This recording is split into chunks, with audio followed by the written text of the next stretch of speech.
Para tratar el agua hay diferentes tecnologías y depende un poco de con qué sustancias estemos tratando, ¿no? Entonces, digamos, si estamos pensando en un hogar, en vez de usar un garrafón, lo que se puede hacer es simplemente con un análisis sencillo del agua en casa, podemos determinar si una solución como ósmosis inversa, que es una serie de filtros que eventualmente llegas a una membrana muy pequeña, que es la de ósmosis inversa, donde apenas pueden pasar las moléculas, podría purificar el agua para que sea potable y la puedas beber, y así elimines la necesidad de comprar también garrafones y botellas de aguas que a su vez pues vienen en plástico, y si ese plástico no se desecha de la manera correcta, también terminan contaminando nuestros cuerpos de agua en muchas ocasiones. Exacto. Pablo, digamos una ciudad como la Ciudad de México, con estos edificios enormes y que tiene miles de departamentos, se consume el agua. Toda esa agua, ¿hay manera de irla tratando para que llegue lo menos contaminada a los mares? Es muy posible. No siempre, nunca se va a lograr el 100% de tratar el agua, es decir, toda el agua que se utiliza, que se trate el 100% para o bien se reutilice una parte y la otra se descargue en los cuerpos naturales de agua, pero sí un alto porcentaje. Israel, que es el país que mayor índice de agua tratada reusa o descarga, llega al 90% de su volumen, es tratado y es descargado. México, Ciudad de México está por arriba del 30% de su agua que la trata y la puede reinfiltrar o reutilizar. Eso debería de ir en aumento. Ese nivel, ese porcentaje debería de aumentarse muchísimo para evitar problemas como la ¿Qué sequía que requerimos, tenemos. Pablo? ¿Qué se requiere para que aumentemos? ¿Mayor Eh, infraestructura, presupuesto? ¿Es cuestión de dinero? En gran parte es cuestión de dinero. Para tener estas infraestructuras disponibles de tratamientos de agua, tanto mecánicos como las plantas de tratamiento, como osmosis inversa es un caso, o métodos apoyados en soluciones basadas en la naturaleza que pueden ayudar a filtrar estos volúmenes de agua y que puedan luego subsecuentemente infiltrarse en nuestros acuíferos. Es inversión, planificación estratégica e infraestructura. Porque, Nick Leopold, tú nos hablabas ya de la contaminación del plástico, pero esto se viene diciendo ya desde hace un buen rato, ya unos 20 o 30 años de que nos moderemos en el uso del plástico. ¿Cómo vamos en estos momentos en México? Pues desafortunadamente, en el tema de plástico, México es el país que más botellas de agua consume per cápita. Esto viene de esta teoría, o bueno, no de esta teoría, sino de este entendimiento de que el agua que nos llega no es potable, que no se puede beber y que no existen soluciones para potabilizarla en casa. Y entonces esto ha hecho que, pues a la par con el resto del mundo realmente, y que se venda la solución de que reciclar es posible, pues solo aproximadamente el 92% de todos los plásticos que se han producido en la historia se han convertido en basura. Solo 9% se ha reciclado. Entonces, es un problema que está bastante mal y viene con esta serie de connotaciones, ¿no? Como en México, pues sí podríamos potabilizar el agua en casa con sistemas de abajo de la tarja para evitar, uno, consumos mayores de agua. Recordemos que producir el plástico para las botellas requiere mucha agua, cuando en realidad lo podríamos hacer en casa sin la necesidad de la botella, y evitaríamos también la parte de la contaminación. Y por otro lado, pues podríamos ya pensar, si nos salimos un poco más a gran escala, en ir creciendo estos sistemas de tratamiento para hacer un mejor uso del agua. O sea, como mencionaba Pablo, puedes hacer varios sistemas, unos naturales, otros más tecnológicos, para mejor aprovechamiento del agua, y un poco ir rediseñando el sistema en el que vivimos, ¿no? Hoy en día es un sistema que depende un montón bueno, en México se desecha un montón del agua, y por otro lado, al mismo tiempo, se desecha un montón de plástico por esta dependencia que tenemos de no potabilizar el agua en nuestras casas para beberla. Pablo, aquí hay mucha gente en el Valle de México que dice, aquí no hay problema de agua, siempre tenemos nuestra época de lluvias a partir de junio, casi hasta noviembre, se refuerzan nuestros mantos freáticos, se recargan y entonces aquí no hay tanto problema. ¿Cuál es la realidad, Pablo, del Valle de México? Es completamente la opuesta, Alberto. O sea, estamos en un tercer año consecutivo en que las cuencas principales que alimentan o abastecen de agua al Valle de México eh, han captado mucho menor de la media, del promedio de media que deberían de tener en el periodo de estiaje, antes de empezar el fuerte periodo de estiaje, que es justamente de ahora de enero a marzo, abril, antes de que empiece nuevamente a llover.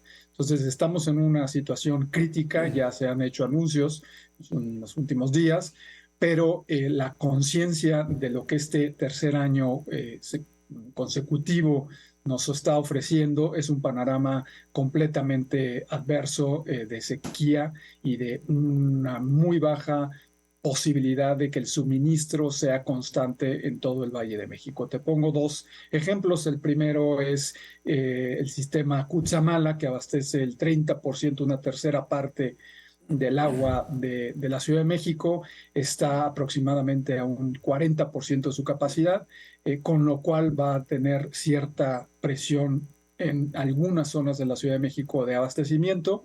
Y por el otro lado, el subsuelo, que donde se extrae el 60% del agua que se utiliza, tiene también problemas no nada más de contaminación, sino de cantidad que se puede extraer porque se ha extraído más de la cuenta en los últimos 5 años. Entonces, esa dependencia con acuíferos que están muy por debajo de su media y cuerpos superficiales que abastecen de agua al Valle de México desde muy lejos, como el sistema Cutzamala, dan un panorama completamente contrario al que tú mencionas. Nick Leopold, ¿tú recomiendas que en las casas pueda pues, filtrarse el agua que llega de la calle para que pueda ser potable? Pero en México hay lugares donde llega demasiado sucia, donde la gente es indispensable que compre garrafones, porque de lo contrario también pondría en riesgo su salud. Aquí, ¿qué tendríamos que hacer? ¿Qué tendría que hacer la autoridad, el gobierno, para tratar de que los mexicanos en sus casas pudieran beber el agua de la calle? Pues creo que un tema importante a mencionar y justo un poco con base en lo que decía Pablo de los sistemas que surten en la Ciudad de México, en Cutzamala se potabiliza el agua y entonces donde se puede contaminar es en las líneas de transmisión, digamos, en las tuberías que llegan a las diferentes colonias. Como bien dice, sí hay colonias donde les llega más contaminada el agua, pero pues es importante recordar que el agua de garrafón es esa misma agua, nada más que se pasa por una planta de tratamiento que es la misma tecnología que uno puede tener en casa, pero en una escala más grande. Entonces, importante sería, pues, mantenimiento adecuado y posiblemente una reinfraestructura del sistema de distribución de agua de la Ciudad de México.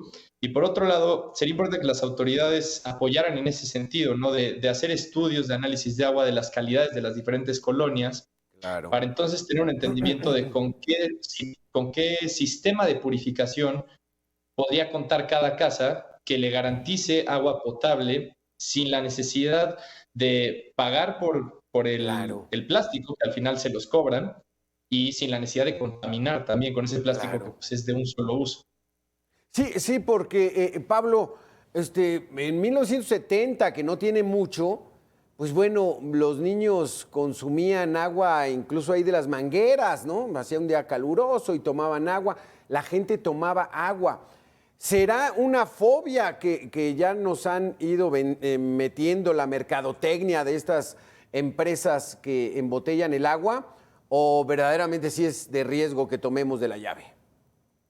No es una mercadotecnia. Como bien dice Nick, las líneas de transmisión hay grietas, hay unas líneas que son muy viejas, que están muy contaminadas y eso hace que el líquido cuando llega al Valle de México y a la Ciudad de México tiene ciertos niveles de contaminación que pueden causar ciertas enfermedades, pero que es factible limpiarla como lo hace el sistema de agua embotellada, como lo acaba de mencionar Exacto. él mismo.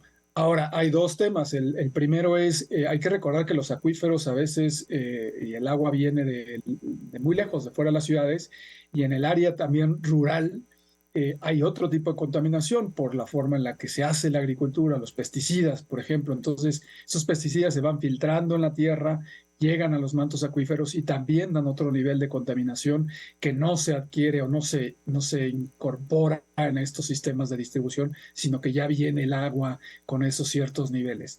No son críticos, pero sí es un cierto nivel de contaminación que también debería de ser regulado con todos los sistemas de pesticidas y sistemas agrícolas que fortalecen la agricultura en base a mayor pesticidas, y eso incrementa ese nivel de contaminación. Es que ahí, Pablo, hemos platicado con varios productores agrícolas y prácticamente no tienen otra alternativa, porque si no, todos sus cultivos nada más no se pueden dar. Entonces, ¿cómo encontrarle, Nick Leopold, esa situación en la que los pobladores de este planeta, pues empecemos a tener esa conciencia? Porque se ha insistido mucho en ese mensaje de que seamos mucho más ecológicos, pero ¿hasta cuándo vamos a aprender verdaderamente, Nick Leopold? ¿Hasta que de plano ya no hay agua? Pues me gustaría pensar que antes. También creo que el contexto hay que irlo separando por problemáticas, ¿no? O sea, el contexto de los agroquímicos, la agricultura regenerativa, o sea, bueno, la agricultura en la que no dependes de este tipo de agroquímicos es como lo bien mencionas, es compleja, pero siento que es hacia donde el mundo se debería de mover. Pero yo lo que trataría de invitar es a que nos enfoquemos en los problemas que son como la fruta más cercana, ¿no? La manzana más cercana en el árbol. Es que sí podemos quitar, que no cambia nuestro estilo de vida radicalmente, pero sí genera un cambio en el ahorro de agua, en el ahorro de energía y previene la contaminación, ¿no? Entonces, si empezamos a pensar hay un concepto que se llama las ciudades de agua, y son estas ciudades inteligentes donde desde el diseño se piensa en cómo puedo captar el agua de la lluvia, cómo esa la puedo tratar, cómo puedo tratar el agua que desecho. Y como bien menciona Pablo, esto va a tener siempre un nivel de pérdida, ¿no? De pérdida de agua, pero al final, si empezamos a resolver esos temas, en México yo creo que con que resolvieras el tema de la distribución, en México tenemos pérdidas enormes por la distribución de agua, ya sería un gran paso hacia adelante. Y quizá resolviendo eso nos podemos enfocar luego en los problemas más complejos como lo es la agricultura, ¿no? Al final la agricultura es la fuente de comida del planeta, en un planeta que tiene una población con un crecimiento exponencial. Entonces, sin duda es un problema que hay que atacar, pero hay unos problemas que son más fáciles ahorita que pudiéramos resolver a la par de lo que pensamos la solución para cómo resolver este problema de la contaminación por los agroquímicos. Se nos acaba el tiempo, desafortunadamente, Pablo. Un último mensaje. O sea, ¿qué tiene que entender el ser humano? Adelante. Yo creo que en los contextos urbanos esa transformación de las formas en las que las ciudades las hacemos o las rehacemos a veces, tienen que tomar en cuenta cada vez más que el nivel de recarga de los acuíferos es clave, y si seguimos haciendo calles con concreto, no permeables, menos árboles, esa recarga del acuífero cada vez más va a disminuir, y eso nos va a poner en una situación crítica. Y por el otro lado, el reuso. Yo creo que la conciencia del reuso de agua con nuevas tecnologías, con un poco más de inversión y conciencia de la gente, también sería algo que debería de ser piedra angular de este cambio de comportamiento que tenemos que lograr. No sé ustedes, pero lo que deberíamos estar haciendo es estar hablando en las mañanas de estos temas, porque estos sí nos afectan a todos, independientemente de que votan por unos o votan por otros. El tema es prioritario para la vida de todos nosotros. Pablo Laso, muchísimas gracias. Nick Leopold, muchísimas gracias por haber estado con nosotros. Hasta luego. Gracias a ti por el espacio. Ahí está la situación, verdaderamente llevamos ya 3 años consecutivos. Ha llovido poco, está haciendo mucho calor, están muy contaminados nuestros mantos freáticos y cada vez hay menos agua, al menos aquí en el Valle de México, que somos casi 20 o 25 millones de personas. Así que o atendemos el asunto o nos atenemos a las consecuencias. Con esto y mucho más regresamos en 2 minutos.